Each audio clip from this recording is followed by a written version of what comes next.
খাও। মিলন, তুমি একটু বোঝাও। তার থাকা উচিত ছিল হাসপাতালে, অথচ সে জোর করে বাসায় চলে আসলো।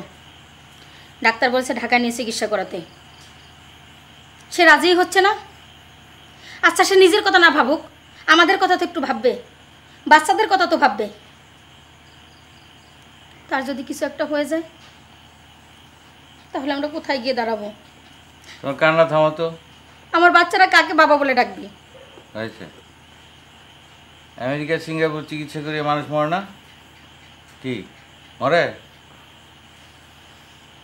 আমার যেখানে মৃত্যু আছে সেখানে আমার মরণ হবে। ঢাকা গেলে বাঁচবো, তোমাকে কে বলেছে? তোমার সঙ্গে কথা বলাই ভুল। তুমি যে যা কিছু করো সব নিজের বুদ্ধিতে করো। আমরা যেন ঘাস খাই। নিজের বুদ্ধিতে করছো না কার বুদ্ধিতে করছো আল্লাহই জানে।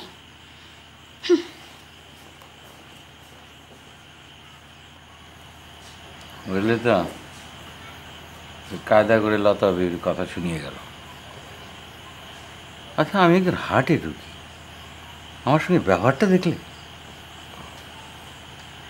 শোনো, আমি ভাবছি লতা বিবির কাছে চলে যাব। সে নাকি আমার অসুখের কথা শুনে একেবারে না খাওয়া ছেড়ে দিয়েছে। জোড়া যখন মিলে যায় কীরকম মায়া জন্মে, দেখেছ? রফিক ভাই, বেনুর সাথে আমারও জোড়া মিলে গেছে। ওর জন্য আমার বুকটা ভেঙে যাচ্ছে। সময় থাকতে ওকে ফেরাও।